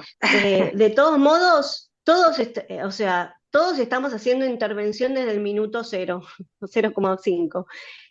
Así que se puede empezar la intervención, aunque sea con la posición del nido J, decimos nosotros, que es como una J porque tiene como un bracito más largo, obviamente depende del lado que uno necesite, el bracito más largo, pero ya la utilización del nido, explicarle al cuidador principal, por ejemplo, si es la mamá, del sostén a UPA y el correcto sostén a UPA, ya estamos haciendo una intervención enorme y después, cuando se pueda, estarán todos los especialistas actuando. Sí, yo iba a decir algo con respecto a esto, porque como vimos en los casos que presentaron las neonatólogas, las residentes, no pudieron hacer las interconsultas en forma inmediata por esto que vos explicabas, que no cuentan con esas especialidades, pero los mismos neonatólogos pueden ya posicionar a los bebés de acuerdo a lo que nosotros planteábamos antes, que tiene que ver con una línea media, con un miembros superiores hacia línea media, facilitando lo que es con la contención, la flexión del codo. Es decir, en el primer momento hay que tratar de reforzar todo lo que es propiocepción, es decir, que las sensaciones corporales van a ir activando estos circuitos neuronales que son los importantes para después seguir. Es decir, que si tienen la posibilidad de tener un kinesiólogo enseguida, bárbaro, porque ya va a hacer las evaluaciones pertinentes y va ya a dar las indicaciones posturales, no solo digamos, a los papás, ¿no? Los papás son los que son los verdaderos, decimos, habilitadores en esto, porque son los que viven con los chicos después. Entonces, más allá de que tengan o no los especialistas, quien recibe al niño ya advierte que este niño presenta o una fractura o una paresia braquial, ya puede dar indicaciones de cuidados posturales, de cómo vestir, cómo desvestir. Para vestir se inicia por el miembro superior que no moviliza, para desvestir al revés, y así para tener cuidados con la ropa, por ejemplo, que no haya tironeamiento a nivel de hombro y de codo y de muñeca. Digamos que eso ya los mismos neonatólogos pueden indicarlo y controlarlo, ¿sí? Perfecto. Excelente. Acá hay una pregunta, dice, buenas tardes, Roberto pregunta, dice, ¿cuáles son los centros de referencia donde se realiza neurocirugía? Para parálisis braquial nosotros sabemos que se hacen en el Hospital de Clínicas, en Buenos Aires, ¿no? En el Hospital de Clínicas, creo que está el doctor Sokolowski, que hace Sotolowski, no recuerdo ahora bien el apellido, y tengo entendido que también en el Pedro Elizalde estaban haciendo, pero nosotros no hemos recibido, creo que hemos tenido 1 o 2 niños. Y en el niños, Ale, y en el niños también. En el niños también, sí. Creo que hemos tenido 1 o 2 niños a lo largo de todos los años que hayan recibido cirugía, ¿no es cierto? No tengo más, no tengo presente que haya habido algún otro niño. Y que eran casos severísimos. Severísimos, No casos, sí, sí. Claro, casos severísimos. Y todos los otros casos que podrían beneficiarse no alcanzaron a llegar a cirugía. Bien. La idea es que tengan un miembro superior funcional, ¿no es cierto? Que es lo que nosotros tratamos de lograr, digamos, siempre mejorar la función en una integridad de todo el neurodesarrollo del niño. Por eso es que creemos que si se utilizara más las cirugías, ¿sí? Por ejemplo, hay transferencias musculares y demás, es decir, uno pudiera hacer que este niño tuviera más funcionalidad y peor, obviamente, dificultad en el futuro, o mejor facilidad para el futuro. La verdad que es muy importante lo que acabas de decir, Alejandra, como todo lo que se ha dicho en esto, ¿no? Pero tener en cuenta también esto que es fundamental, el estrés del recién nacido, de del neonato, también hacernos cargo de eso, o sea que realmente y la afectación que esto tiene en el neurodesarrollo. Esto me parece que es muy importante dentro de esta charla, volverlo a acercarme, ¿no? Hay otra cosa que acá nos decían, hace un comentario, Margarita Martín dice, me parece que sería importante rescatar la prevención de la paresia braquial por una buena evaluación ecográfica y clínica de desproporción materno-fetal. Bueno, por ahí esto es un poco más para los perinatólogos y realmente las ecografías a veces no podemos predecir ni tampoco prevenir este tipo de situaciones. A veces esto, lamentablemente, en el trabajo de parto, y ustedes lo vieron, con un peso que no era muy importante, que por eso me pareció importante que presenten el caso clínico, bueno, tuvimos este tipo de problemas. Así que bueno, esto merece otro tipo de charla también con los obstetras, para ver si tenemos forma también de evitar. Pero bueno, después dice, bueno, ya lo contestaron, disculpe, dice, no usan inmovilización para fractura de clavícula, esto ya lo habían contestado ustedes. Acá hay un comentario, dice, de Sandra Viviana Pavón, en el Hospital Pediátrico de Corrientes se evalúa al bebé si se trata de una PBO total, se le informa a los padres y podrían ser derivados a un hospital de alta complejidad, al Garrahan, por ejemplo, y tenemos varios con buena evolución y a partir de los 3 años, cirugía de transferencia. Por supuesto, la información la da el traumatólogo. Esto que acaban de decir, yo le voy a agregar, porque era también un comentario que me hacían, era la forma de comunicación y de información a los padres en esto. Porque pasamos de esto se va a recuperar, quédate tranquilo, no pasa nada, a sí, esto puede llegar a ser muy grave, y bueno, entonces este tipo de mensajes me parece que son sumamente importantes. Y ahí dice el traumatólogo, no sé qué opinan ustedes, pero me parece que el abordaje, como la comunicación, deben ser de las interdisciplinas, ¿no? De equipo, ¿no? Me parece. Sí, por supuesto, y es la pregunta número 1 que te hacen en la consulta. La primera consulta es lo primero que te dicen, ¿no? ¿Cuándo va a mover el brazo? ¿Se va a recuperar? Bueno, y la verdad es que nosotros lo que sí le podemos decir es que la mayoría de los niños recupera hasta el 90% del movimiento, entonces la mayoría de los niños recupera hasta el 90% del movimiento, y que lo que sí sabemos es que si aparece la posibilidad de doblar el bracito al mes o antes del mes, tenemos una mucho mejor evolución. Digamos, mucho más, digamos, no se le puede informar porque hay que ver cómo evoluciona ese bebé, ¿no es cierto? Excelente. ¿No se, Ale? Hay una pregunta que acá que dice, perdón. No, que la realidad es que no damos pronósticos, digamos, porque no lo sabemos tampoco, es el paso a paso, ¿no? Y esto, por supuesto, por eso decía que me parece que tanto el abordaje como la comunicación tienen que ser entre los equipos, entre las interdisciplinas. ¿En qué consiste, dice acá, una de las preguntas, Nelly Díaz, pregunta, ¿en qué consiste el Botox?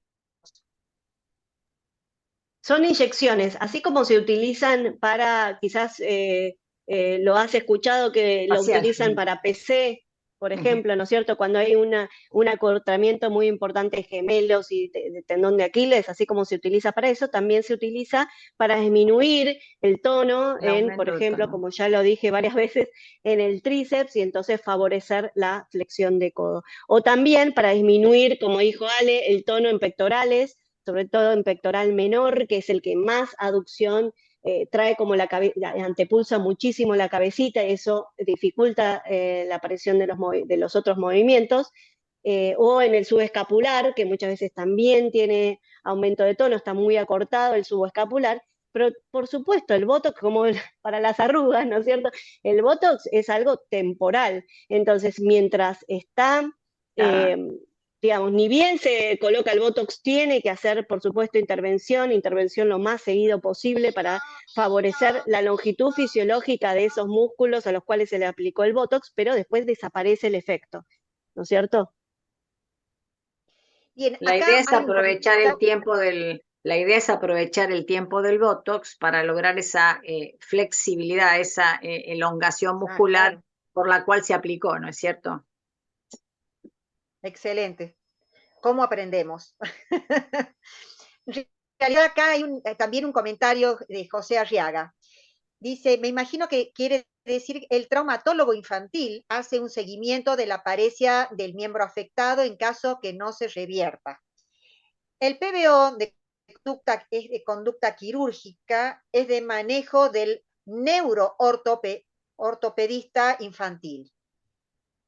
Es un comentario que hace. Me gustaría, José Arriaga, si estás, me parece que no sé si sos traumatólogo, por ahí te gustaría hacer un comentario al respecto con micrófono, para que se entienda un poco lo que está tu comentario, ¿no?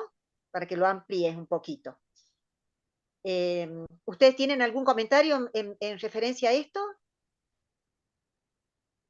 ¿De que es así el traumatólogo No, infantil y luego el neuroortopedista infantil? la verdad que no tengo algo que sume mucho más que nosotros, Hemos gracias a Dios, trabajado tenemos siempre con esta traumatólogos. posibilidad Sí. de tener traumatología infantil especializada en miembro superior. Si además tienen otras especialidades, no te lo sabría decir, pero sé que son traumatólogos infantiles con especialidad en miembro superior y que hacen Claro. cirugía. Probablemente él tenga mucha más información que yo para aportar. Mala mía, me parece, porque continuó el comentario, dice, era una pregunta, dice, la pregunta es porque estamos en San Rafael, Mendoza, y no tenemos especialistas. Creo que esa es, creo Nosotros, que esa es la inquietud en realidad de cuál es la necesidad oportuna de cada uno de los especialistas, que bueno, lo contestaron, es lo que acabas de decir, me parece, sí, Lucrecia, ¿no? la idea de la conexión, nosotros hemos trabajado siempre con traumatólogos especialistas en miembro superior. La idea de conexión desde un primer momento con el especialista de miembro superior es justamente para que él haga su evaluación y vea él también, de acuerdo a lo que encuentra en su evaluación, cómo va a seguir a este niño. Si él cree conveniente verlo más seguido, menos seguido. Porque si no, por ahí uno va a derivar al niño cuando el niño tiene 1 año y el traumatólogo no pudo saber qué pasó antes, ¿sí? Entonces la idea es un poco trabajar en interdisciplinas desde el primer momento con los traumatólogos. Nosotros hemos trabajado siempre con traumatólogos especialistas en miembro superior. El doctor También por, no me perdón, acordaba. Sí, perdón, ahí Ale. está. Creo que También sí. por las secuelas a largo plazo, ¿no? Exacto. Imagínense si uno es asimétrico solamente por tener, por ejemplo, ser diestro, dominancia derecha, y uno ya es asimétrico. Imagínense un bebé que tiene una preponderancia de uso de un miembro superior. Las asimetrías, la posibilidad de escoliosis, la posibilidad de cifosis, la posibilidad de alteraciones de la posición de la pelvis, de recurvatum de rodillas, además, bueno, además de todo lo que hablamos de la columna cervical. Es decir, que además sabemos que el traumatólogo va a hacer un seguimiento, por supuesto, de esa columnita, ¿no? Que cuanto más sana, más salud. Obvio. Ahí nos están pidiendo que habiliten el micrófono del el doctor José Arriaga, así que ya lo he solicitado, José, así que si nos esperas un ratito, ¿sí? Hay otra pregunta, aproximadamente dice, ¿cuánto tiempo de kinesiología necesita una PBO para mejorar el pronóstico? De mejorar el pronóstico, creo que dice. A ver, sí, de mejor pronóstico. Mira, como el crecimiento, vamos a considerar el crecimiento hasta los, ¿no es cierto? Depende, ¿no? Pero ponele 17 años, bueno, necesitamos que haya, obviamente que no va a ser con la misma frecuencia cuando es bebito, que la intervención es mucho más frecuente, pero en realidad se necesita un seguimiento porque esta persona, que no, como dije recién justo, lo de las alteraciones posturales, así que en realidad es una persona que probablemente durante toda su vida vaya a necesitar, por secuelas secundarias a su paresia braquial, algún tipo de intervención de kinesiología, sobre todo, por ejemplo, de alteraciones posturales. Bien. Acá Lucía Tonarelli dice, nosotros trabajamos con kinesiología y neonatología y los mandamos al hospital pediátrico, a los traumatólogos. Dice que a pesar de pertenecer al mismo sistema de salud y estamos en el mismo predio, no vienen a neo, dice. Bueno, esas son modalidades de cada lugar, ¿no es cierto? Claro. Sí, no hay problema, se puede derivar después de que sale el aneo el El bebé aneo, a claro. traumatología, capaz sí tiene la posibilidad de que tenga kinesio y capaz también la posibilidad de que tenga neurólogo, por ejemplo, también.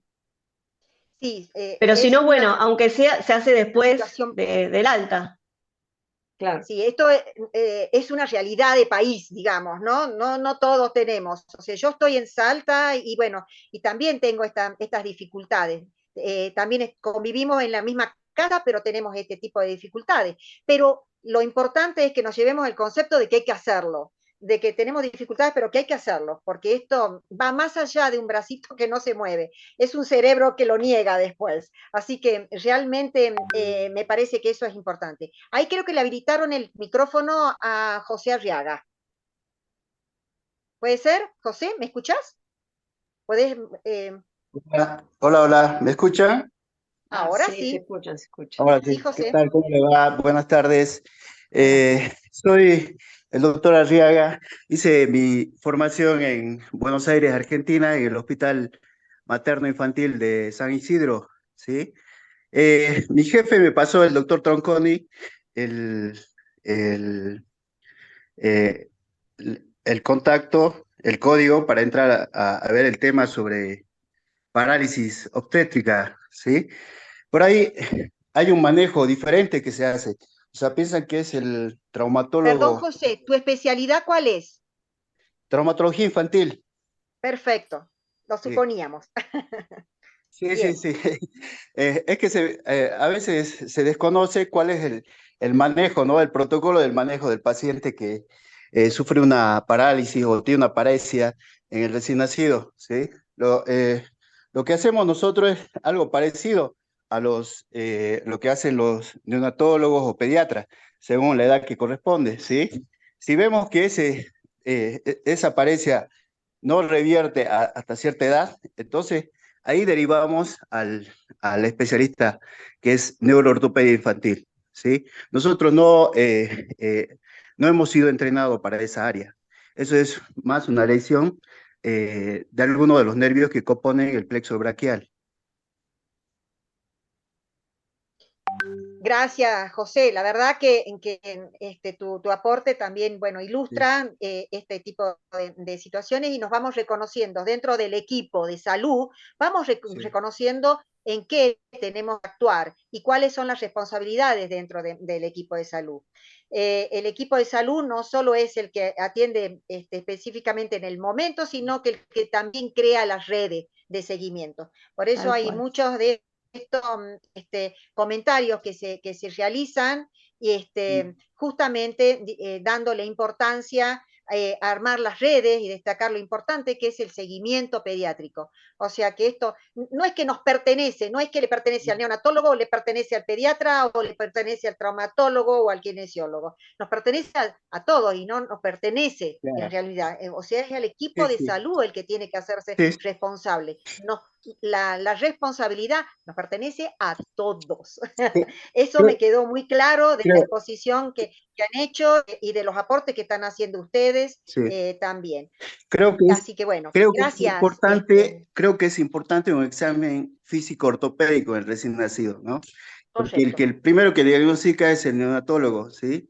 Eh, Hace poco dimos un tema por Zoom con el doctor Tronconi, no sé si lo conocen, doctor Sebastián Tronconi, que es el jefe de servicio del Hospital Materno Infantil, de trauma infantil, ¿sí? Explicando cómo son las pautas de un buen examen físico, así para ir descartando. Y según la evolución de la paresia, nosotros ya vemos en qué momento derivamos al especialista que corresponde. En el caso de Buenos Aires está el Fleming, el Fleming es el centro de neuroortopedia infantil, ¿sí? Y también está el Hospital Garrahan, que tiene diferentes áreas, ¿no? No es solamente trauma infantil. ahí está la parte de ortopedia infantil, neuroortopedia, y bueno, hay un montón de áreas, ¿no? Que a veces se desconoce, pero bueno, son profesionales diferentes que lo manejan.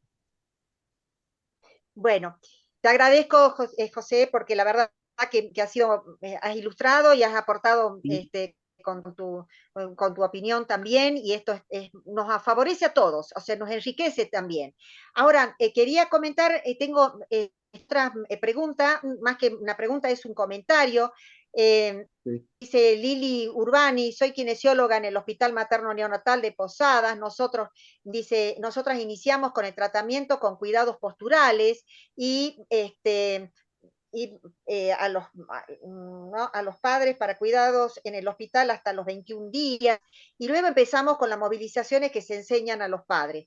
Bueno, creo que esto ustedes lo dijeron, ¿no? Los cuidadores son fundamentales en este aspecto, ¿no? Así que bueno, creo que es un comentario un poco alineado a la exposición.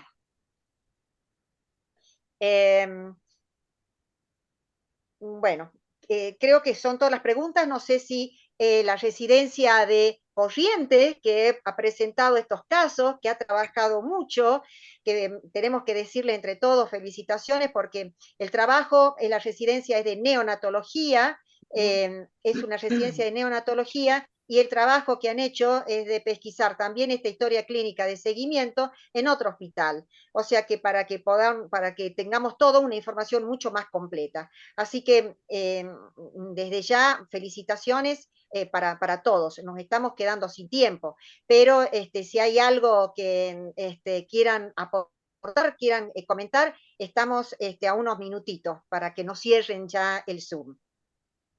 No sé, les doy la palabra a Leonela y Antonella. ¿Quieren hacer alguna pregunta, algún comentario?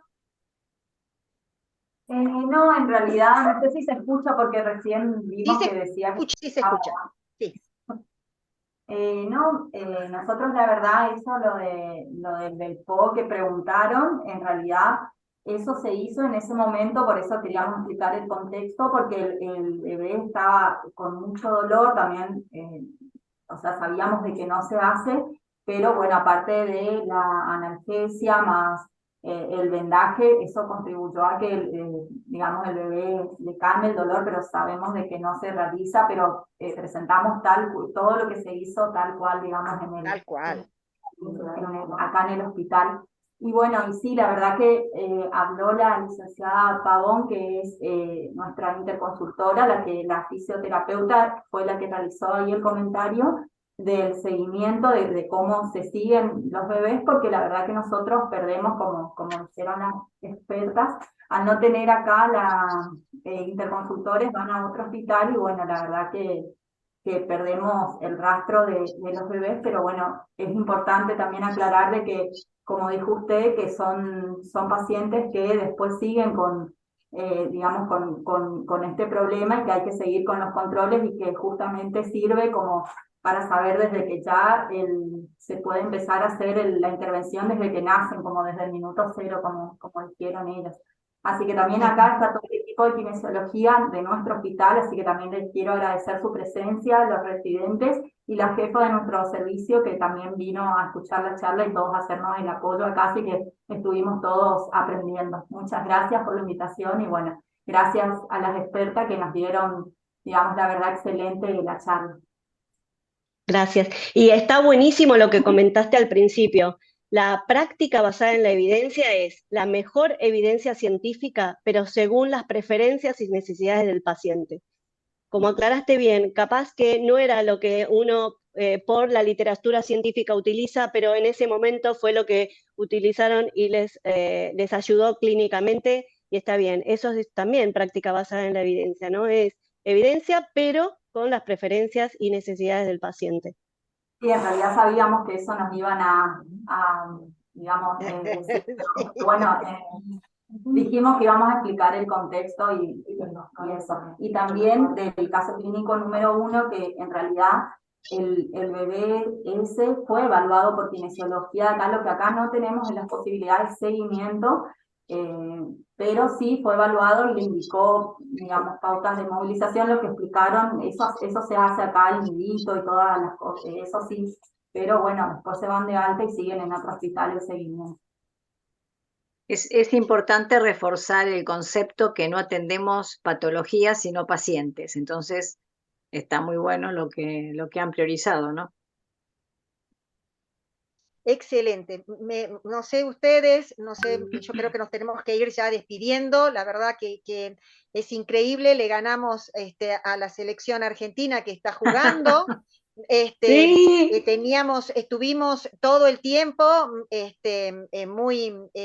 muy atentos a todos, así que bueno, en esto quiero decirles que de que, bueno, les agradezco la presentación, la generosidad impresionante, y creo que todos nos vamos pensando en la neuroplasticidad, en que tenemos que ver a nuestro paciente en forma integral, que tenemos que aprender a comunicarnos, que tenemos que comunicarnos con los padres, que son los principales cuidadores, darle ese protagonismo también. Comunicar significa saber qué es lo que vamos a decir, o sea, tener un conocimiento de lo que estamos diciendo, ser prudentes, incluso porque ustedes nos dijeron, esto depende del paciente y lo tenemos que ir siguiendo, y esto cambia minuto a minuto, y esto va a depender también de las acciones oportunas. Me voy con muchas cosas, yo no, la verdad que no, ustedes creo que muchas más, entonces también, así que bueno, como no tenemos tiempo para comentarlas, yo sí les ofrezco que por correo electrónico se comuniquen con CEFEN. Ustedes están conectados con WhatsApp, tenemos líneas como para que estas inquietudes o comentarios que quieran, que han quedado por ahí sin hacerse, lo puedan hacer, porque es un tema muy importante y hemos dado, realmente creemos que todos han quedado muy interesados, porque todavía tenemos 61 participantes acá firmes escuchándolas. Bueno, Así y que bueno, muchísimas gracias por la invitación, por Sí. esta experiencia y por la posibilidad de conectarse con tanta gente de todo el país. Así que muchísimas gracias, y poder también conocernos y conocer la realidad del país nos hace bien también. Muchas Eso gracias, mismo. un honor. Sí, eso. bueno, Eso muchísimas mismo. gracias, Muchas y nos gracias. despedimos, así que bueno, antes que nos corten ya el chat. Muy bien. 2 horas, ¿eh? Así que bueno, muchas gracias, muchas Bueno, muy gracias. bien. Gracias a Chao, hasta ustedes. luego. Hasta Gracias, luego, que estén bien. gracias, felicitaciones, muchísimas Gracias. gracias. Gracias a las Gracias a la chicas también, que residencia. estuvieron muy bien en la presentación, que estaban muy nerviosas, Excelente, pero salió muy bien. excelente. Salió Y muy bien. además ese grupo de apoyo que está ahí es Sí, magnífico, ¿eh? sí, Así muy que bien. bueno, muchísimas Muy bien. gracias. Gracias, Muchísimas gracias. Adiós. Gracias. Chao, chao. Gracias. Gracias.